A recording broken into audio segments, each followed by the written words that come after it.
दोस्तों आईपीएल का आज एक और शानदार और रोमांचक मुकाबला खेला गया, जहां आज चेन्नई सुपर किंग्स की सेना लखनऊ के मैदान में लखनऊ सुपर जायंट्स के खिलाफ खेल रही थी।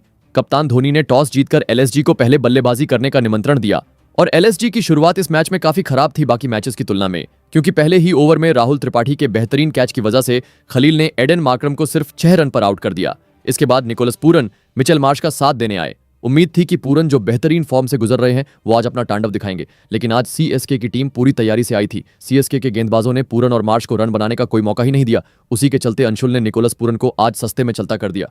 पूरन आज फ्लॉप रहे और सिर्फ 8 रन बनाकर पवेलियन लौट गए।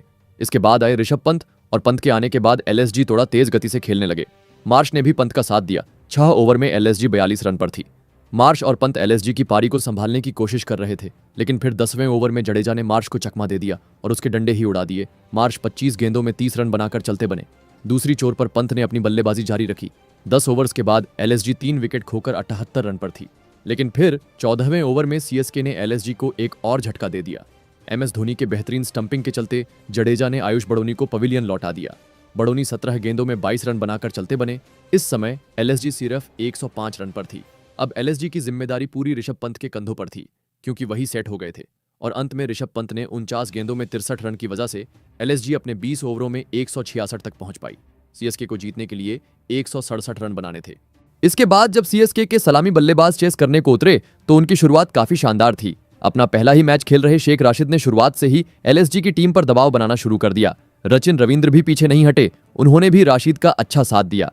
4 ओवर में ही टीम 40 रन बना चुकी थी, लेकिन पावर प्ले के आखिरी ओवर में आवेश खान ने राशिद को 27 के स्कोर पर चलता कर दिया। लेकिन इसके बाद रचिन ने राहुल त्रिपाठी के साथ मिलकर सीएसके के पारी को संभाला और 6 ओवर में स्कोर को 59 तक पहुंचा दिया था। धीरे धीरे सीएसके मैच में पकड़ बना रही थी, लेकिन फिर 8वें ओवर में मार्करम ने रचिन रविंद्र को 37 के स्कोर पर चलता कर सीएसके को झटका दे दिया। यही नहीं, इसके बाद अगले ही ओवर में रवि बिश्नोई ने राहुल त्रिपाठी को भी ड्रेसिंग रूम भेज दिया। सीएसके को 73 पर 3 झटके लग चुके थे। इसके बाद शिवम दुबे और जडेजा मैदान में थे। 10 ओवर में सीएसके 80 पर थी। जडेजा और दुबे से रन्स ही नहीं बन रहे थे, जिसके चलते बिश्नोई ने सीएसके को एक और झटका दिया और जडेजा को सिर्फ 7 रन पर पवेलियन भेज दिया। सीएसके इस मैच में भी घटिया बल्लेबाजी कर रही थी। 15वें ओवर में रविशंकर को भी दिग्वेश राठी चलता कर दिया। अब बचे हुए 5 ओवर में सीएसके को जीतने के लिए 56 रन चाहिए थे और मैदान में दुबे के साथ महेंद्र सिंह धोनी थे।